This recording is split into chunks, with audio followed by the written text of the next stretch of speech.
اعوذ باللہ من الشیطان الرجیم بسم اللہ الرحمن الرحیم۔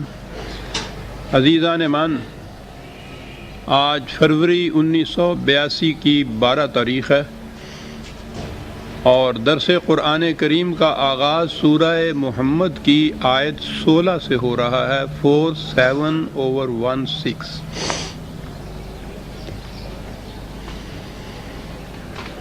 یہ حق اور باطل کی کشمکش کا ذکر چلا آ رہا تھا اور سارا قرآن ہے ہی اسی کشمکش کی داستان دل خراش۔ اس کشمکش میں مختلف مراحل آتے ہیں۔ نبی اکرم صلی اللہ علیہ وسلم کی زندگی کا پہلا دور مکے کی زندگی ہے۔ وہاں قریش کے ساتھ تصادم تھا۔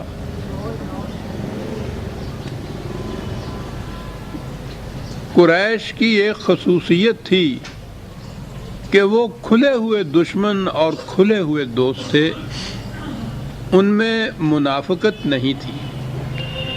وہ ان کا قومی کردار تھا یہ، اس لیے وہاں جو تصادم ہوتا تھا وہ کھلے بندوں ہوتا تھا۔ اور پھر جب حضور ہجرت کر کے مدینہ تشریف لے آئے ہیں تو باقی زندگی میں بھی قریش کے ساتھ جو ٹکراؤ اور تصادمات ہوئے ہیں وہ میدان جنگ کے ہی تزاحمات تھے۔ اور بالآخر جب انہوں نے دیکھ لیا اپنی آنکھوں سے کہ حق اسی طرف ہے، نصرت انہی کو حاصل ہوتی ہے، تو وہ اسلام لے آئے، کھلے بندوں اسلام لائے۔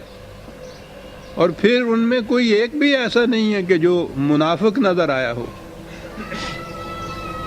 لیکن جب مدینے تشریف لائے ہیں آپ تو پہلی بات تو یہ ذہن میں یوں آتا ہے کہ حضور مدینہ تشریف لے آئے تو سارا مدینہ مسلمانوں کا تھا، اور اس کے بعد یہ اسی طرح سے اس شہر میں یا اس علاقے میں یہ مسلمان ہی سے جو زیادہ آتے رہے۔ بات یہ نہیں تھی۔ جب وہاں ابتدا ہوئی ہے تو وہاں تو محدود چند گنتی کے لوگ مسلمان تھے۔ اب باقی جو وہاں کی آبادی تھی خود مدینے کی اور اس کے گرد و نواح جو قبائل بھی تھے عربی، ان کے کردار میں اور قریش کے کردار میں بڑا فرق تھا۔ یہ بیشتر منافقین تھے، یہودی تھے، اور وہ تو منافقت میں ضرب المثل ہے۔ اور یہ جو اعراب بدوی قبائل بھی بیشتر تھے، ان کی بھی یہی کیفیت تھی۔ تو اب یہاں جو ٹکراؤ اور تصادم ہے اس کی نوعیت مختلف ہو گئی تھی، بلکہ یہ دوہرے قسم کے ٹکراؤ تھے۔ قریش کی طرف سے تو اس 6-7 سال کے عرصے میں کتنی ہی لڑائیاں ہوئیں، بار بار وہ آتے تھے ہجوم کر کے اور بار بار ان کے ساتھ جنگ ہوتی تھی۔ تو ایک تو یہ مقابلہ تھا جو قریش کا مقابلہ رہا مسلسل مدینہ آنے کے بعد بھی فتح مکہ تک، اور دوسرا یہاں مدینہ اور اس کے گرد و نواح کی آبادی کے بیشتر جو منافقین سے ان کے ساتھ معاملہ۔ اور قرآن میں آپ دیکھیں گے کہ ان تصادمات کا ذکر تو کم آتا ہے، اور ان منافقین کی جتنی سازشیں ہیں ان کا ذکر بیشتر مقام پہ آتا ہے کہ اس قسم کی مخالفت بڑی ہی جگر گداز ہوتی ہے، تکلیف دہ، اذیت رساں بھی ہوتی ہے، اور بہت زیادہ اس سے بہت زیادہ گھٹن پیدا ہوتی ہے انسان میں۔ تو یہ مرحلہ وہ آتا ہے جس میں یہ کیفیت ہے اب ان لوگوں کا ذکر۔ اب جہاں جہاں آگے بات آئے گی اس میں یہ ذہن میں رکھیے گا کہ یہ منافقین کا ذکر جو آئے گا تو وہ یہ آبادی مدینہ اور اس کے گرد و نواح کی ہے، اور جو کھلے بندوں تصادم کا ذکر آئے گا تو وہ قریش ہے اور وہاں کی آبادی ہے۔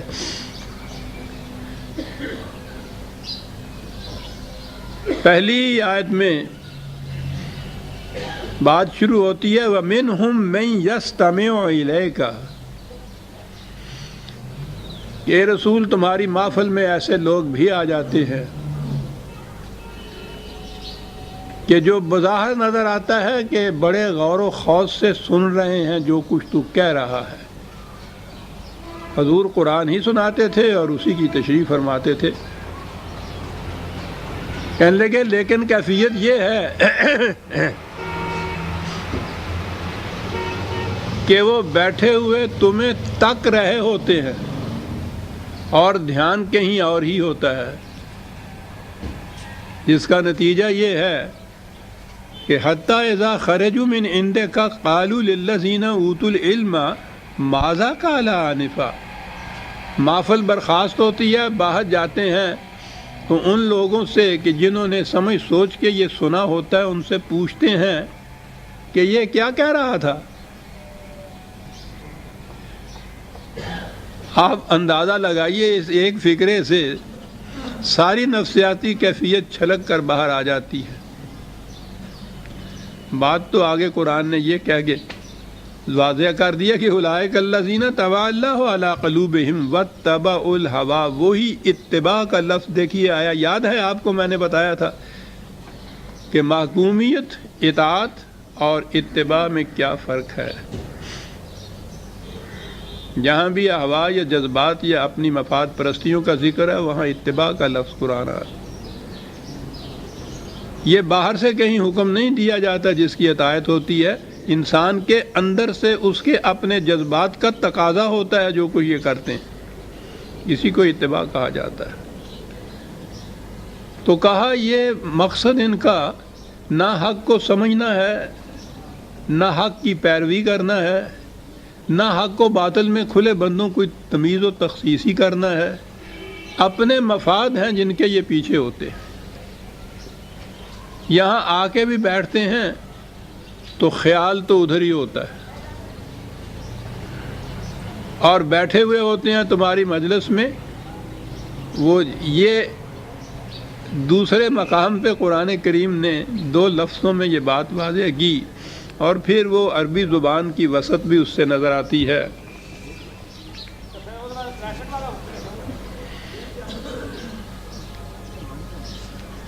وَإِن تَدْعُوهُمْ، یہ 7/198 7/198، وَإِن تَدْعُوهُمْ إِلَى الْهُدَى لَا يَسْمَعُوا، جب تو انہیں سیدھے راستے کی طرف دعوت دیتا ہے کہ یہ راہ ہے سیدھا منزل پہ پہنچانے والا، تو یہ بات ہی نہیں سنتے۔ وہ سنتے کیوں نہیں ہیں؟ وہ یستمعوا الیک تو یہاں تھا نا، کان لگائے ہوتے ہیں۔ فرق کیا ہے؟ یہ ہے وہ دو لفظ جو میں نے کہا ہے کہ قرآن بتا رہا ہے۔ وَتَرَاهُمْ يَنْظُرُونَ إِلَيْكَ وَهُمْ لَا يُبْصِرُونَ، یہ ہے زبان اور یہ ہے قرآن۔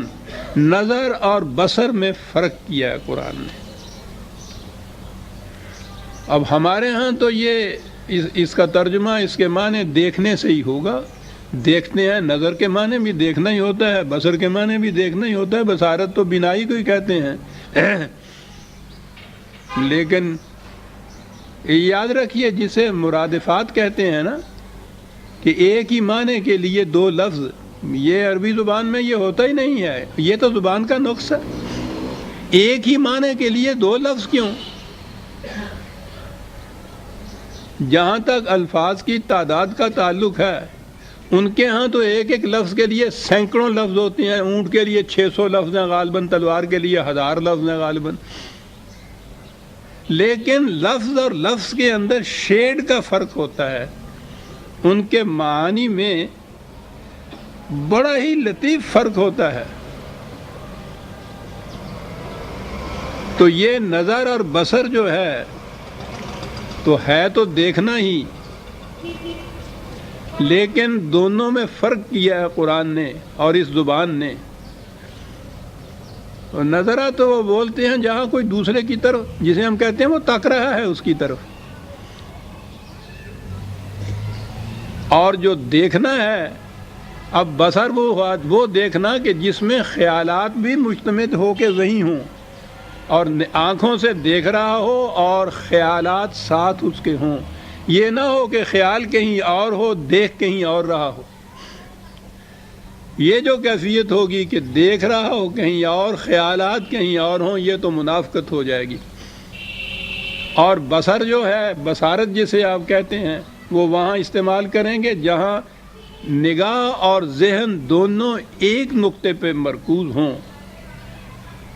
تو یہ وہ کیفیت ہوگی کہ جہاں فی الحقیقت کوئی دیکھ رہا ہوگا، سمجھ رہا ہوگا، اور وہ منافقت کی کیفیت ہوگی جہاں صرف نظرہ کی کیفیت ہوگی. کئی مقام پہ اور بھی یہ آیا ہے نظر اور بصر میں فرق جو ہے. تو یہ فرق ہے جو قرآن نے یہاں کیا.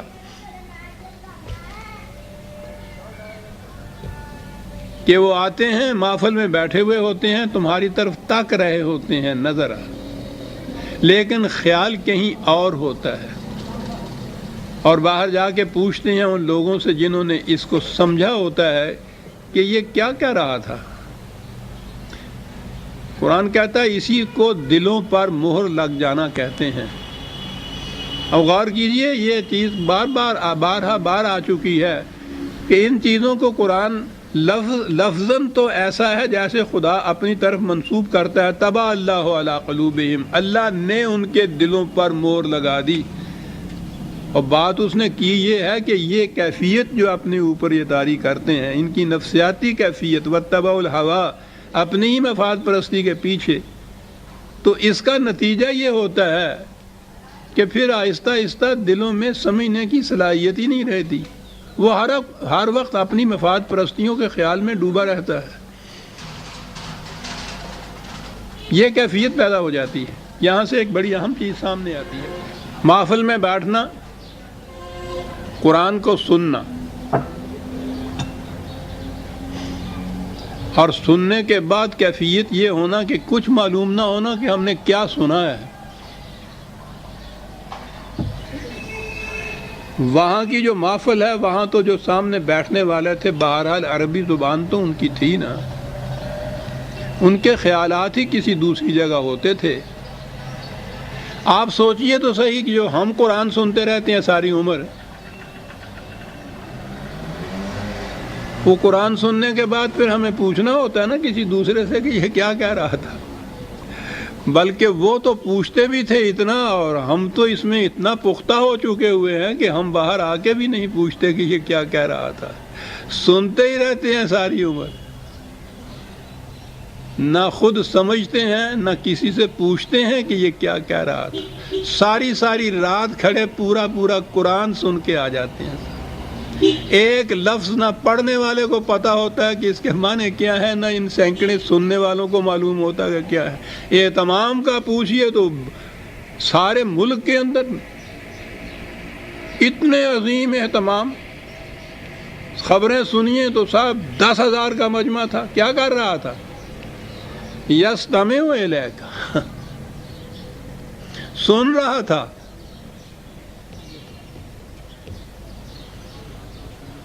اور میں نے عرض کیا ہے کہ ان کے دل میں تو پھر بھی یہ کریت پیدا ہوتی تھی، چلیے باہر آ کے ہی صحیح کسی سے پوچھا تو صحیح کہ یہ کیا کہہ رہا تھا. ہمارے دلوں پہ تو مہر لگنے کی کیفیت ایسی ہے، سیلڈ ہو چکے ہیں. ہمیں یہ سننے کے بعد اتنا بھی نہیں دل میں کھٹک پیدا ہوگی کہ پتہ تو لے کے کیا کہا ہے. یہ عجیب چیز ہے مذہب کی دنیا. اسے چھوڑ کر کوئی بات کوئی دوسرا کرے، اگر وہیں آپ کی سمجھ میں نہ آیا ہو تو اسی سے آپ پوچھ لیتے ہیں کہ معاف فرمائیے میں سمجھا نہیں آپ کی بات، ذرا دہرا دیجئے. وہاں اگر نہیں موقع ملا ہے تو کوئی ساتھ ہے تو اس سے پوچھتے ہیں کہ صاحب میں نے بات اچھی طرح سمجھی نہیں، یہ کیا بات تھی؟ کیوں یہ ہے نا چیز جو آپ کرتے ہیں ہمیشہ. کوئی اور بات ہو مذہب کے سوا، اس میں یہ ہوتی ہے ہماری روش، ہمارا رد عمل کہ جو بات سمجھ میں نہیں آتی اسی وقت یا تو پوچھ لیتے ہیں کہنے والے سے یا کسی دوسرے سے جس نے بات سنی اور سمجھی ہو. لیکن یہ عجیب ایک مرحلہ ہے مذہب کا کہ اس کے اندر ساری عمر ہم سنتے رہتے ہیں اور کبھی یہ دل کے اندر کٹکی پیدا نہیں ہوتی کہ اس کو سمجھ تو لیں جو ہم سن رہے ہیں. خود نہیں سمجھا جاتا, کسی سمجھنے والے سے پوچھ تو لیں کہ اس نے کیا کہا تھا. کچھ نہیں, سنتے رہتے ہیں. ساری عمر پڑھتے بھی رہتے ہیں, ناظرہ جسے کہتے ہیں. یہ بھی مخصوص ہے مذہب کے ساتھ. دنیا کی کوئی کتاب آپ ناظرہ نہیں پڑھتے, یعنی اس کے الفاظ پڑھتے چلے جائیں اور آپ کو معلوم ہی نہ ہم کیا پڑھ رہے ہیں. اسے ناظرہ کہتے ہیں نا. سوچ رہے ہیں آپ کبھی کھڑے ہو کے؟ ذہنوں میں ایک چیز ہے کہ اس سے ثواب ہوتا ہے, ایک تسکین ہے. عزیزان من, کوئی ایسی عبارت, کوئی ایسے الفاظ, کوئی ایسی کتاب بھی ہے کہ اسے آپ سمجھیں نہ اور پھر ساری عمر پڑھتے چلے جائیں اور اپنے آپ کو یہ ایک اطمینان دلاتے چلے جائیں کہ اس سے کچھ ہوتا ہے. ارے کسی اور کتاب سے کیوں نہیں آپ یہ کچھ کرتے؟ اسی کی تخصیص یہ کیوں ہے؟ معاذ اللہ, کیا یہ کتاب ایسی ہے کہ جس کے معنی کچھ نہیں ہے, الفاظ ہی الفاظ ہیں.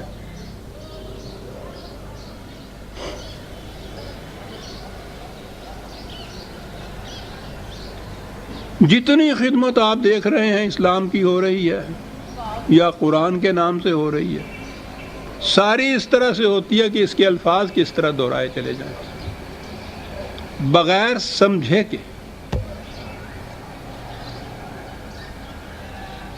وَمِنْهُمْ مَنْ يَسْتَمِعُ إِلَيْكَ حَتَّى إِذَا خَرَجُوا مِنْ عِنْدِكَ قَالُوا لِلَّذِينَ أُوتُوا الْعِلْمَ مَاذَا قَالَ آنِفًا.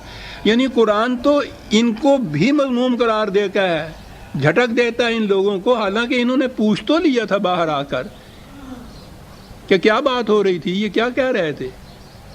سوچئے کہ ان کے مقابلے میں ہمارا میزان خداوندی میں ہمارا کیا وزن ہے, جو باہر آ کے بھی نہیں پوچھتے کبھی کہ کیا کہا تھا یہ ساری رات ہم نے کیا سنا ہے.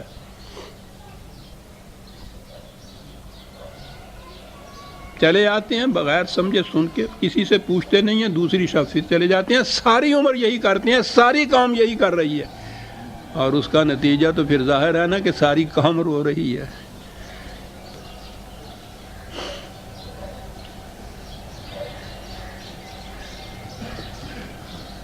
وَاتَّبَعُوا أَهْوَاءَهُمْ. قرآن نے بتا دیا کہ ایسی کیفیت کیوں ہوتی ہے. ابھی آگے چل کے یہ بتاتا ہے کہ کیوں نہیں سمجھنا چاہتے, یہ سمجھنا چاہتے نہیں ہیں. مفاد پہ زد پڑتی ہے سمجھنے سے. یوں تو بڑا سستا چھوٹتا ہے آدمی. اہتمام کر لیا مسجدوں میں, بہت میدانوں میں, ہالز کے اندر ان چیزوں کا. تراویحوں میں تو خاص طور پہ شبینے بھی ہوتے ہیں, اور روزانہ بھی قرآن کی جو تلاوت ہوتی ہے اس میں بھی یہ ہے. مدرسے کھلے ہوئے ہیں کاہے کے لیے؟ وہ قرأت کے لیے, تجوید کے لیے. یعنی الفاظ کیسے ادا کیے جائیں قرآن کے, معنی اور مفہوم کے لیے نہیں. اور یہ میں جہلا کی مجلسوں کا ذکر نہیں کر رہا عزیزان مان. آپ کے ہاں جو دارالعلوم ہیں, ایک تو مکتب ہوتا ہے نا, جو پرائمری اسکول جیسے یا مڈل اسکول تک یا ہائی اسکول تک, وہ سمجھ لیجئے کہ مکتب. دارالعلوم ہوتا ہے کالج کی, یونیورسٹی کی سٹیج جو ہے. اس سٹیج کے بھی آپ کے ہاں کے جو مذہبی دارالعلوم ہیں, ان کے اندر 18 علوم پڑھائے جاتے ہیں. 7 سال کا 9 سال کا قریباً کورس ہوتا ہے. ان 18 علوم میں قرآن نہیں ہوتا.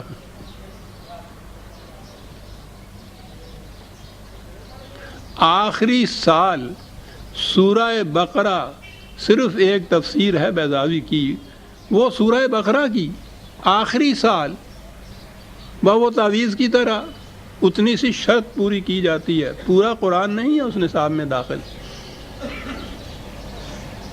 پھر سند مل جاتی ہے اس کے بعد عالم ہونے کی, تو قرآن کی تو ضرورت ہی نہیں ہے.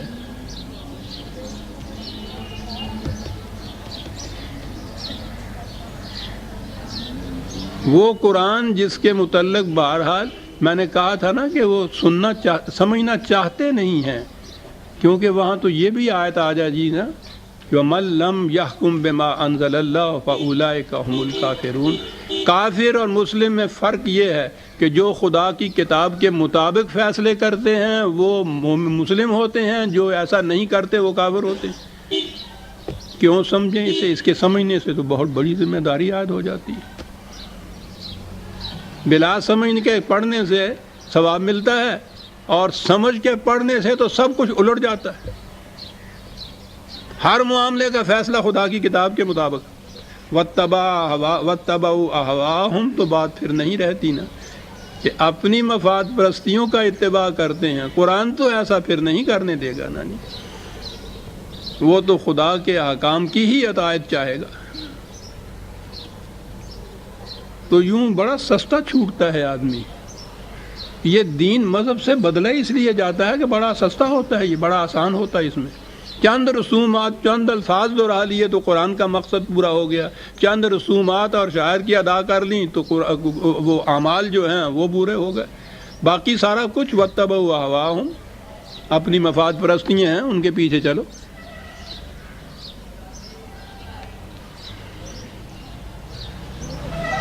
ان کے مقابلے میں دوسرے وہ لوگ ہیں وَالَّذِينَ اهْتَدَوْا زَادَهُمْ هُدًى وَآتَاهُمْ تَقْوَاهُمْ۔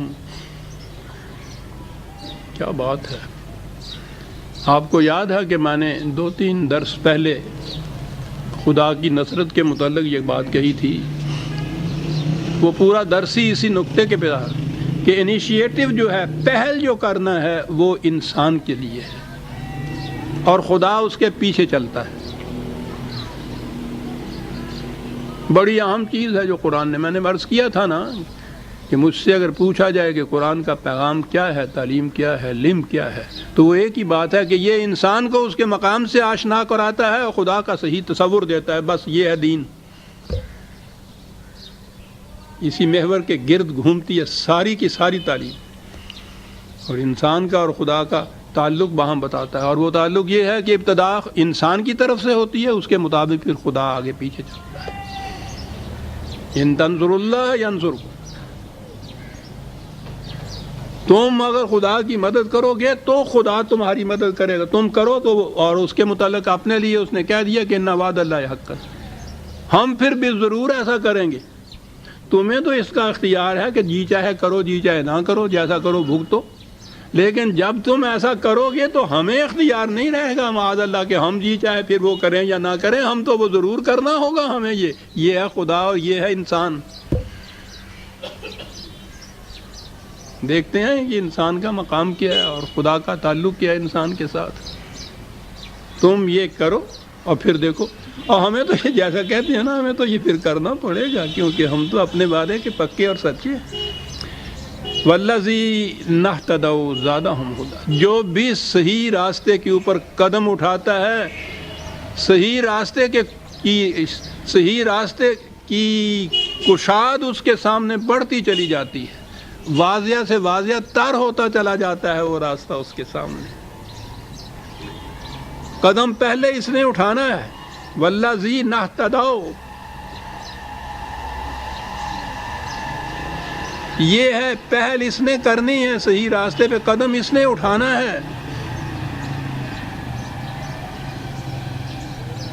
خدا تو ایک طرف رہا، اس نے تو پہلے ہی کہہ دیا کہ تم کرو گے ایسا تو پھر ہم کچھ کریں گے۔ وہ تو اپنے رسول سے کہتا ہے کہ تم بھی اسے ہدایت کے صحیح راستے پہ چلا نہیں سکتے، جسے تم کتنا ہی کیوں نہ چاہو کہ وہ صحیح راستے پہ چلے، تم صرف راستہ بتا سکتے ہو، اس کو چلا نہیں سکتے راستے پہ۔ کیا فرق ہے؟ چلنا تو انسان نے خود ہی ہے۔ یہاں بھی انیشیٹو خود انسان کے ہاتھ میں ہے کہ صحیح راستے کے اوپر قدم اٹھاؤ۔ صحیح راستے کی فراخیاں اور کشادگیاں دیکھو کتنی پھیلتی چلی جاتی ہیں، وسعتیں اس کے سامنے تمہارے آتے چلے جاتے ہیں۔ یہ ہے زادہم ہدی، اور اس کے بعد اس کا نتیجہ وآتاہم تقواہم، معاملات کے سمجھنے کی، قرآن کی روح سے فیصلہ کرنے کی صلاحیت جو ہے وہ بڑھتی چلی جاتی ہے۔ اس سے ہوتا یہ ہے، یہ ہم تقویٰ کے معنی پرہیزگاری صرف کر لیتے ہیں، بات سمجھ میں نہیں آتی۔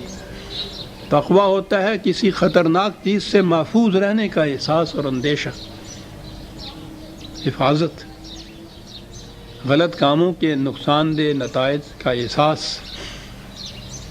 یہ پیدا ہوتا چلا جاتا ہے۔ کہا یہ سارا کچھ ہم ان کو سمجھا رہے ہیں، لیکن اس کے باوجود صحیح راستے پہ نہیں آتے۔ فَهَلْ يَنظُرُونَ إِلَّا السَّاعَةَ أَن تَأْتِيَهُم بَغْتَةً فَقَدْ جَاءَ أَشْرَاطُهَا فَأَنَّىٰ لَهُمْ إِذَا جَاءَتْهُمْ ذِكْرَاهُمْ۔ کہا اس کے بعد اب پھر بھی جو نہیں صحیح راستے پہ چلتے، تو کیا یہ اس تباہی کو اپنی آنکھوں سے دیکھنا چاہتے ہیں کہ جو ان کے ان اعمال اور اس روش کا لازمی نتیجہ ہے؟ میں نے عرض کیا ہے نا کہ قرآن بتاتا یہ ہے کہ قومیں غلط راستہ اختیار کرتی ہیں تو بتدریج آہستہ آہستہ وہ تباہی کے آخری مقام تک پہنچتی ہیں۔ پہلے یہ دن وہ ہلاک نہیں کر دی جاتی، بڑا لمبا عرصہ ہوتا ہے یہ مہلت کا عرصہ۔ وہ کہتا ہے کہ معاملہ تو ان کا یہاں تک آ گیا ہے کہ اس آنے والی تباہی کی علامات اور نشانیاں ان کے سامنے آ چکی ہیں، یہ ان سے بھی عبرت حاصل نہیں کرتے۔ تو کیا یہ اب چاہتے ہیں کہ وہ ہلاکت ان کے سر پہ مسلط ہو جائے تو پھر ہی یہ کچھ سمجھیں؟ تو کہا کہ پھر اس وقت کا سمجھنا تو کوئی کام نہیں دیا کرتا۔ جب ہارٹ فیل ہو جاتا ہے تو کوئی دوائی اثر انگیز نہیں ہوتی، پھر وہ تو دھڑکتے ہوئے دل کے تک ہے اس کا علاج، اس کے بعد نہیں ہے۔ علامتیں اس کی ہارٹ فیلیور کی پہلے آ جاتی ہیں، اسی لیے وہ پہلا حملہ ہوتا ہے تو وہ ڈاکٹر کہہ دیتا ہے کہ یاد رکھیے یہ وارننگ دی ہے فطرت نے تمہیں، اگر یہ چیزیں اس کے بعد نگاہ برداشت کرو گے، حفاظت کرو گے، تقویٰ اختیار کرو گے تو پھر بچ جاؤ گے، اور اگر نہیں تو پھر یہ چیز اس کے بعد اگر حملہ ہو گیا تو پھر نہیں بچ سکتے۔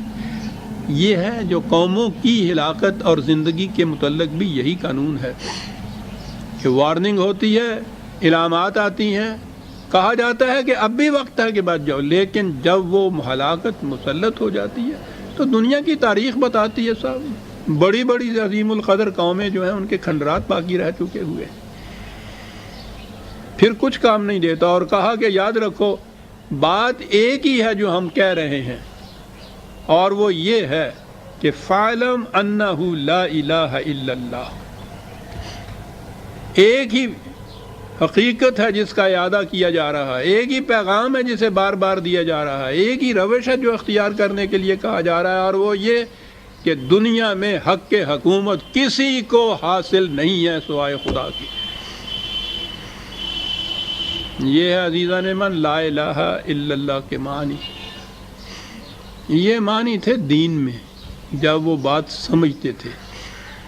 مذہب میں الہ کے معنی کر لیے معبود، کسی کی پرستش جائز نہیں خدا کے سوا، بڑا آسان ہو گیا۔ کسی کی محکومیت جائز نہیں خدا کے سوا، بے حد مشکل معاملہ ہو گیا سر۔ ہر انسان کے سامنے یہ کہنا کہ میں تمہارا حق حکومت مانتا ہی نہیں ہے، مانتا ہی نہیں۔ عزیزان من پوچھو نہیں کہ وہ فرعون کی طرح کیسے گرجتا ہے اس ساحرین کے سامنے کہ ہیں میری موجودگی میں یہ کہہ رہے ہو تم۔ پھر فرعون کرتا ہے وہ بھی آپ کو معلوم ہے نا، جو اس نے کہا تھا ٹنگوا دوں گا صلیب کے اوپر، کاٹ دوں گا ایک ایک عضو تمہارا میرے سامنے، اور یہ کہتے ہو کہ مجھے حق حکومت حاصل نہیں ہے۔ یہ کہنا اور پھر عملاً یہ کرنا، یہ تھا دین، اور پرستش سیدھی سی بات کہ خدا کے ساتھ کسی اور کو نہیں ملاتے۔ کوئی مذہب والا بھی اپنے معبود کے ساتھ کسی اور کو نہیں ملاتا۔ الگ بات ہے کہ کسی نے کوئی چن رکھے ہوتے ہیں، کسی نے تثلیث ہی صحیح، کسی نے اتنے ہی صحیح، جتنے انہوں نے اپنے لیے اختیار کر رکھے ہوتے ہیں معبود، ان میں تو پھر کچھ اور نہیں ملاتے۔ یہاں کہا جاتا ہے کہ خدا کی پرستش کرو، محض ایک ذہنی چیز ہے نا، صرف خدا کی محکومیت اختیار کرو، ایک عملی چیز آ گئی،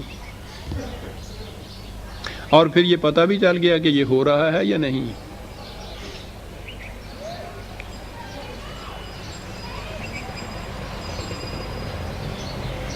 مذہب اصل میں ہے ہی دین کی جو مشکل منزلیں ہیں ان سے پیچھا چھڑانے کا نام ہے.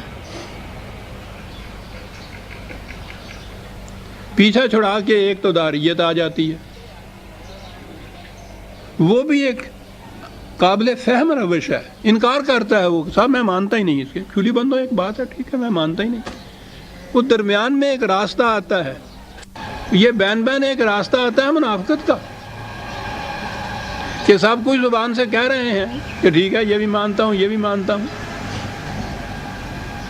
اور جو کچھ وہ دین کہتا ہے ان میں سے کوئی چیز نہیں مانتی. الہ مانتا ہوں خدا کو، کہ بھی وہ تو اس کے معنی حاکم مطلق ہیں. نہیں جی میں اس کو معبود مانتا ہوں، پرستش کرتا ہوں، اس کی محکومیت سارے دنیا کے خداؤں کی اختیار کرتا ہوں، پرستش خدا کی کرتا ہوں. دیکھا نا آپ نے مذہب کتنا فریب دیتا ہے انسان کو.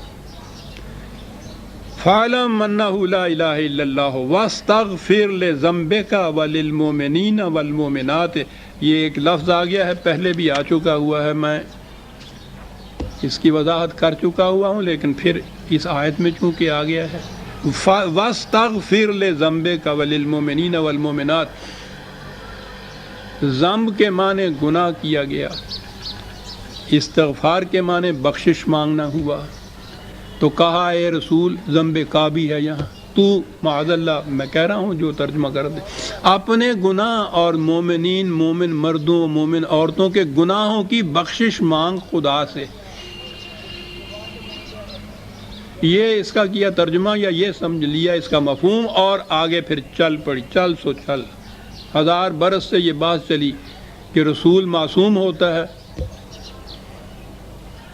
معصوم ہوتا ہے تو پھر یہ جو گناہ کہا ہے قرآن نے لذنب کا، یہاں بھی کہا ہے اور ایک دو مقام بھی ہیں کہ رسول سے کہا ہے کہ تو اپنے گناہوں کی معافی مانگ خدا سے، بخشش مانگ خدا سے، اور پھر اس کے ساتھ یہ ہے کہ وہ معصوم بھی ہوتا ہے. دھنتے چلے آ رہے ہیں 1000 برس سے. معصیت نہیں ہے ذنب جو ہے عزیزان مان، وہ معصیت ہے جس کا مرتکب رسول نہیں ہوتا. اگرچہ وہ کہتا یہ ہے کہ اگر میں بھی معصیت کا ارتکاب کروں تو خدا کی گرفت سے میں بھی نہیں بچ سکتا، اگر میں کروں تو ہے.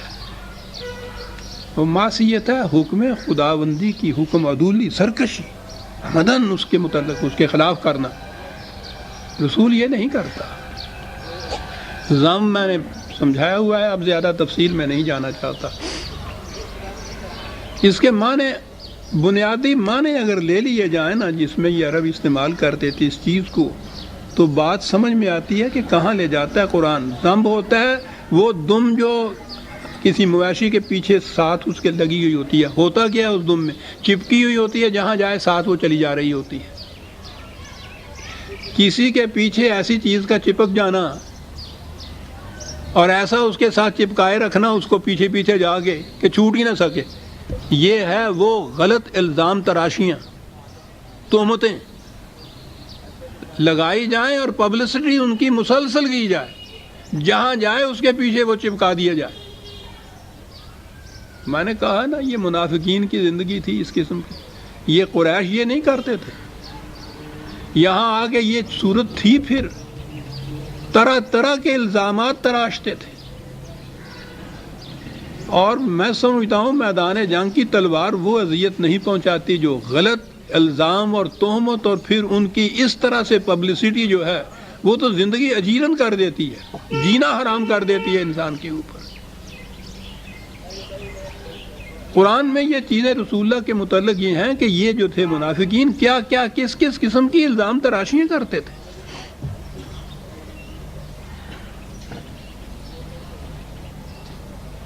مومنین کے متعلق اور نبی اکرم صلی اللہ علیہ وسلم کے متعلق. تو ایک تو یہ، اور استغفار کے معنی بخشش مانگ نہیں، تم ایسا کرو، اس کے معنی ہوتا ہے کسی چیز سے حفاظت کے سامان طلب کر لینا. تم اس کے برعکس ایسا کرو کہ جس سے خود بخود تمہاری بریت ہو جائے. جو الزام لگاتے ہیں اس کے خلاف اس قسم کی روش اختیار کرو، اس قسم کے اعمال اختیار کرو، اس قسم کی اپنی سیرت ایسی بناؤ کہ لوگوں کی نگاہوں میں آ جائے کہ جھوٹ بولتے ہیں صاحب۔ یہ ہے استغفار، وہ جو قرآن نے کہا ہے کہ ان الحسنات یذہبن السیئات، لغزش کہیں ہوتی ہے تو اس کا ازالے کا طریقہ یہ ہے کہ اس سے کہیں زیادہ بہتر اچھا کام کرو۔ کوئی کہتا ہے کہ یہ بڑا بخیل ہے، اس کا علاج یہ ہے کہ تم اس قدر خیرات کرو کہ دنیا میں ڈنکا بج جائے تمہاری سخاوت کا، خود بخود وہ الزام دھل جائے گا، اس سے مغفرت حاصل ہو جائے گی۔ ذنب ایک تو اس چیز کو کہتے تھے، دوسری ایک اور چیز بھی تھی، خدا کی طرف سے احکام آتے تھے، ان احکام کو ایگزیکیوٹ کرنا، عملاً نافذ کرنا، اس کے مطابق جماعت کو تیار کرنا، پھر اس کے مطابق آگے عمل کرنا، یہ رسول کا فریضہ تھا سب سے پہلے۔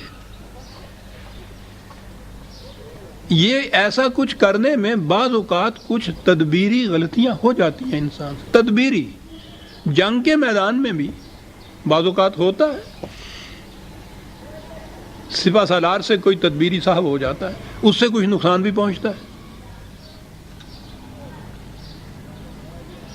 اس کے بعد اس نقصان کا ازالہ جو ہے فوراً دوسری تدبیر اختیار کی جائے جو اس کا ازالہ بھی کر دے اور فائدہ بھی پہنچا دے۔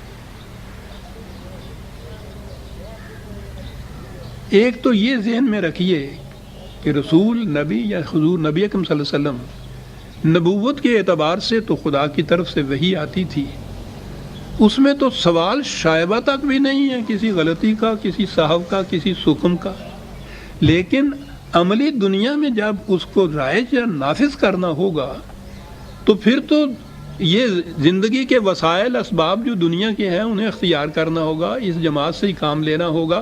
اس میں بعض اوقات بعض صحابی ہو جائیں گے کہ نہیں اسلام یوں کرنا چاہیے تھا، یہ کوئی بات معصیت کی نہیں ہے، یہ کوئی گناہ نہیں ہے جسے آپ کہیں گے، ہوتا رہتا ہے، ہوا دوسری بات احساس ہو گیا اس کا ازالہ کر لیا۔ ذم کے یہ معنی بھی ہوتے ہیں، اس ہونے کے بعد پھر جو اس سے نقصان پہنچا ہے اس کا ازالہ کر لیا جائے، اس سے حفاظت کا سامان معلوم کر۔ اور یہ کون سا وقت تھا جب یہ چیزیں زیادہ ہو رہی تھیں؟ واللہ یعلم متقلبکم ومثواکم، مدینے مکے سے ہجرت کر کے مدینے آنا کتنا بڑا مرحلہ تھا عزیزان۔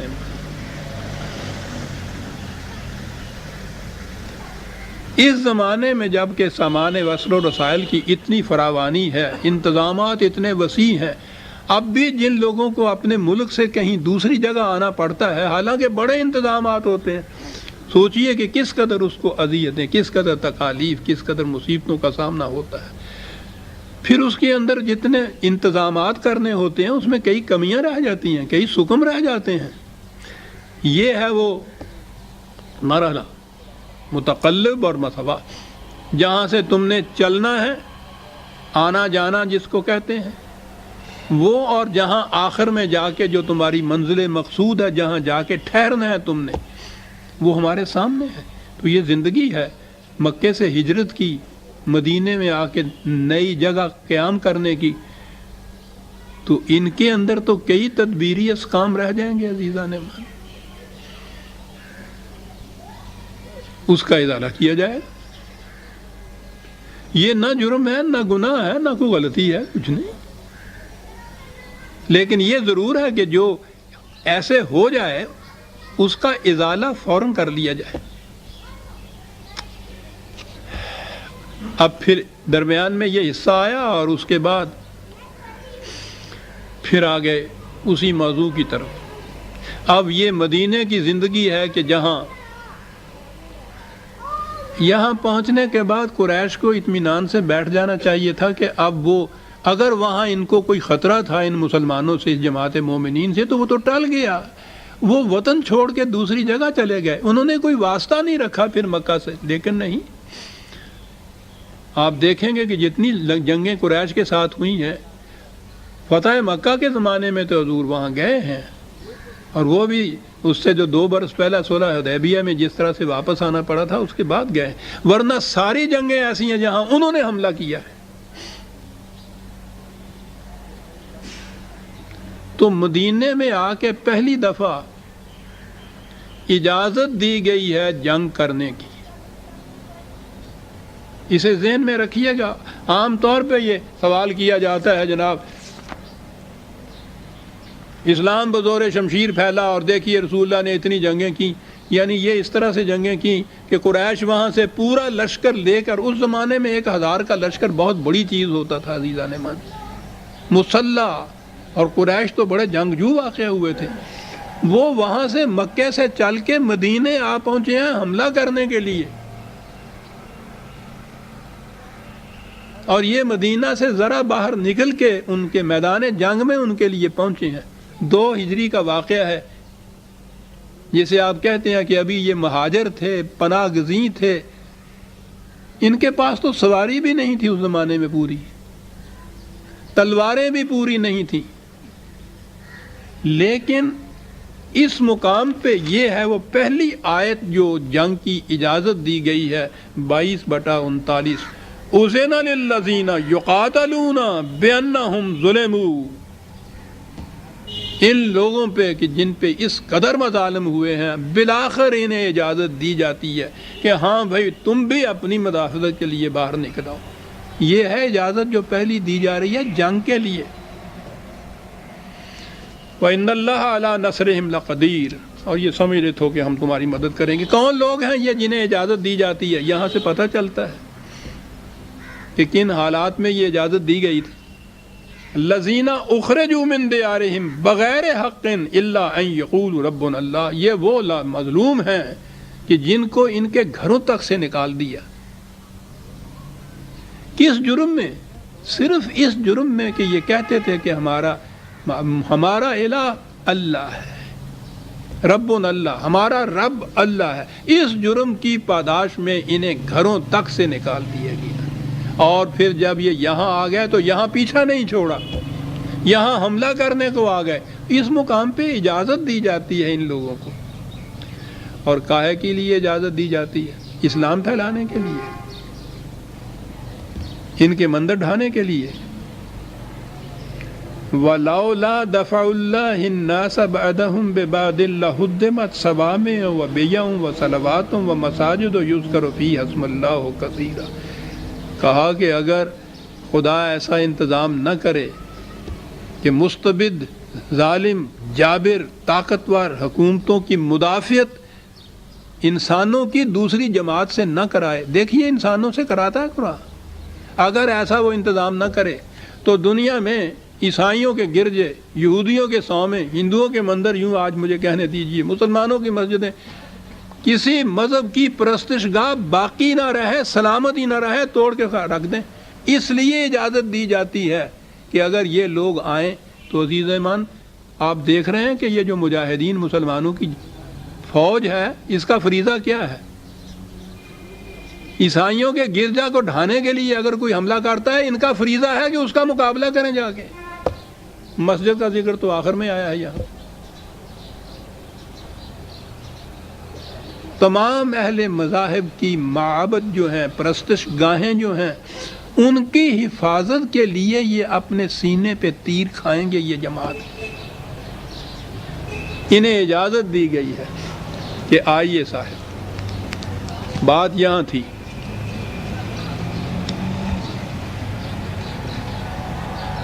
یہ آیت نازل ہوئی وَيَقُولُ الَّذِينَ آمَنُوا لَوْلَا نُزِّلَتْ سُورَةٌ، یعنی خود ان کے دل میں یہ خیال پیدا ہو رہا تھا کہ اب تو ایسے حالات نازک ہو گئے ہیں کہ ہمیں اجازت دینی چاہیے کہ ہم بھی میدان جنگ میں جا کے ان کا مقابلہ کر لیں۔ گویا نظر آ رہا ہے کہ حالات کا تقاضا تو یہ ابھر رہا تھا اور ابھی اجازت نہیں ملی تھی، اور یہ چیز جو تھی ان کے سینے میں، یہ تڑپ تھی کہ ہمیں کیوں نہیں اجازت مل رہی۔ لولا نزلت سورۃ، کہا یہ جو سچے مومن تھے ان کے اندر تو یہ بات تھی، کہتے تھے یہ بھی، اور آگے بات آ گئی پھر وہی منافقین کی۔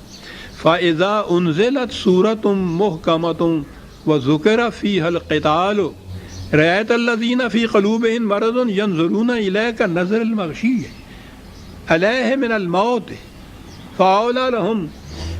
کہا یوں زبان سے تو یہ کہتے تھے کہ ہاں صاحب ٹھیک ہے جنگ کی اجازت کر لیں گے. اب جو جنگ کی اجازت کے لیے حکم نازل ہوا تو ان منافقین کی کیفیت یہ ہے کہ یہ سن پہ ان پہ غشی طاری ہو گئی، موت کی غشی طاری ہو گئی کہ ہائے ہائے یہ کیا ہو گیا، میدان جنگ میں جانا پڑے گا. اولا کہا ان کی تباہی ہو. جب تک یہ بات نہیں تھی تو یہ بھی باقیوں کے ساتھ کہتے تھے کہ ہاں ہاں صاحب ٹھیک ہے، خدا کی طرف سے حکم نہیں ملتا، ہم کیا کریں، بیٹھے ہیں آرام سے. اور جب وہاں سے یہ حکم آ گیا تو اب یہ دو جماعتیں ہو گئی. ایک تو یہ تھے جو سچے مومن تھے، جنہوں نے اس موت میں زندگی کو دیکھا، لپک کے چلے گئے عروس سے موت کو گلے سے لگانے کے لیے کہ وہاں حقیقی زندگی ان کو مل رہی تھی. اور ایک یہ تھے کہ پہلے یہ کچھ کہتے تھے اور جب یہ حکم نازل ہوا ہے تو اس کے بعد جسے ہم کہتے ہیں نا موت پڑ گئی، وہ یہ ہے ہی ایسی غشی طاری ہوئی گویا موت پڑ گئی ان کے اوپر. اب پرکھ ہو گئی ایک ہی حکم کے اندر. اس فرق کے متعلق دوسرے مقام پہ بات ذرا زیادہ واضح ہوئی ہے عزیزان من، بڑی اہم آیت ہے. سورہ نساء کی آیت 77 4/77 ہمارے متعلق. الم تر الی الذین قیل لهم کفوا ایدیکم واقیموا الصلاۃ وآتوا الزکاۃ. کہا یہ لوگ تھے کہ جب تک تو دین اپنے ابتدائی مرحلے میں تھا، یہ نظام ہمارا ٹریننگ کا تھا، تربیت کا مرحلہ تھا، صلاۃ اور زکوٰۃ کا مرحلہ یوں کہیے، میں زیادہ تفصیل میں نہیں جاتا. جب تک تو اتنی سی بات تھی تو یہ ساتھ اس جماعت اور نظام کے ساتھ چپکے ہوئے تھے. ٹھیک ہے، نہ ہینگ لگے نہ پھٹکری، رنگ چوکھا ہو، بات اتنی سی ہے ساری، نماز پڑھ لو کچھ خیرات دے دو. کہا جب تک تو یہ کیفیت تھی اور ان سے کہا گیا تھا کہ نہیں بس آگے نہیں بڑھنا تم نے، یعنی وہ جو مرحلہ تھا شمشیر زنی کا وہ نہیں آیا تھا، ابھی ابتدائی مرحلہ تھا، ٹریننگ کا مرحلہ تھا، وہاں تک تو یہ ٹھیک تھے. فلما كتب عليهم القتال اذا فريق منهم يخشون الناس كخشية الله او اشد خشية. جو ہی جنگ کی آیت حکم نازل ہوا تو موت پڑ گئی، کانپنے لگ گئے کہ نہیں صاحب یہ تو ہمیں مار دیں گے. اتنا ڈرنے لگ گئے ان سے کہ خدا سے بھی اتنا نہیں ڈرے. اور اس کے بعد ہے قالوا ربنا لما كتبت علينا الكتاب. کہا او یا اللہ اچھے بھلے ہم تو بیٹھے تھے سمجھتے تھے کہ اسلام اسی کا نام ہے، نماز پڑھ لی، زکوٰۃ کی خیرات دے دی، یہ کہا جا رہا ہے کہ میدان جنگ میں جا، یہ کہے کو حکم نازل کر دیا تو نے. کہا یہ کہہ رہے ہیں. دیکھتے ہیں مذہب میں پہنچ کے پھر کیا ہوتا ہے. مذہب تو نام رہ جاتا ہے نماز اور زکوٰۃ کا، اور یہ جو میدان جنگ میں جا کے جان دینا ہے، مدافعت کرنا ہے، یہ حکومت کا کام ہو جاتا ہے.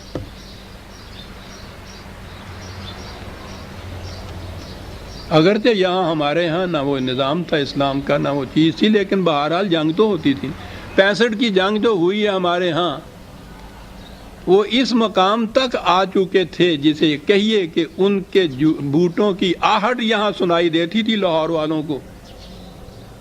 اس مقام تک وہ آ چکے ہوئے تھے. ٹھیک ہے مملکت کی فوجیں تھیں وہ تو گئیں. اس سارے مارکے میں آپ نے دیکھا کوئی مولوی صاحب وہاں جا کے میدان جنگ میں شریک ہوئے تھے؟ کوٹھے پہ چڑھ کے اذانیں دینے لگ گئے تھے.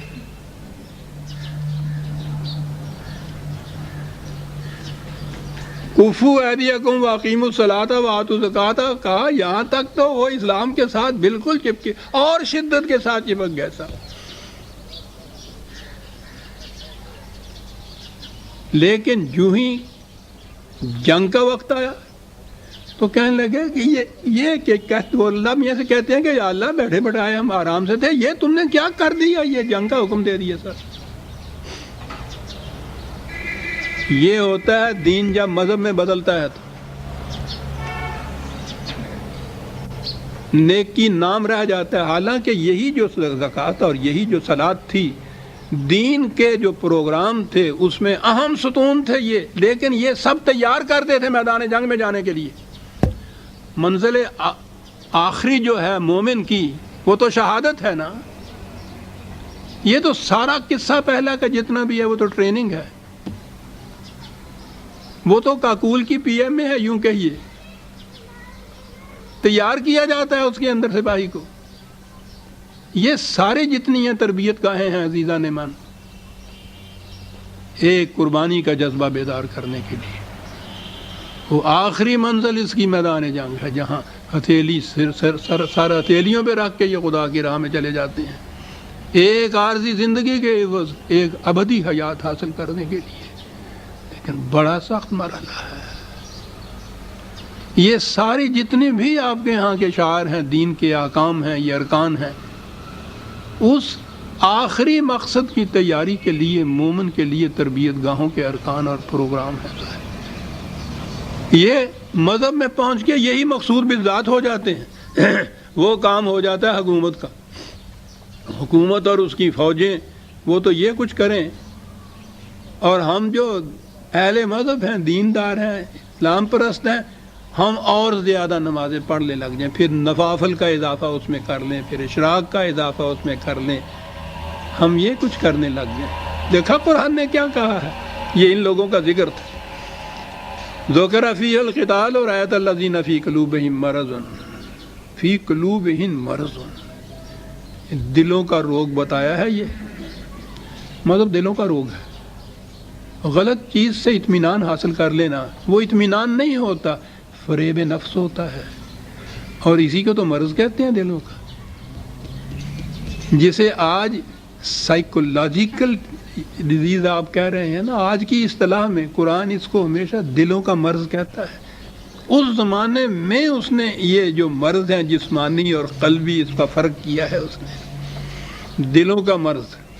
ینظرون الیک نظر الروح الموت فاولی لہم، کہا کہ ایسے وقت میں کیا چاہیے تھا، طاعتم، کیا بات ہے، ایک لفظ ہے، حکم آیا اور اس کے سامنے جھک گئے، قول معروف، پھر آپس میں بھی باتیں وہ کیں جو اس مقصد کے حصول کے لیے جانی پہچانی ہوئی ہو، وہی تذکرہ ہو، وہی ذکر ہو، اسی کی طرف جانے کے متعلق ساری گفتگو ہو، سارے تذکرے ہوں۔ فَإِذَا عَزَمَ الْأَمْرُ فَلَوْ صَدَقَ اللَّهُ لَكَانَ خَيْرًا لَهُمْ، تو پھر جب معاملہ پختہ ہو جائے، طے ہو جائے بات کہ ہاں اب میدان جنگ میں جانا ہے، تو اس کے بعد جو خدا نے کہا ہے یا جو تم نے وعدہ کیا تھا، جس کا دعویٰ کرتے تھے تم ایمان کا، اس کی صداقت اپنے عمل سے پیش کر دینا، یہ ہے نیکی، خیر لہم، نیکی اس کو کہیں گے۔ پھر اس کے بعد وقت ہو گیا عزیزان من، سورہ محمد کی آیت 21 تک ہم آ گئے، 22ویں آیت سے ہم آئندہ لیں گے۔ ربنا تقبل منا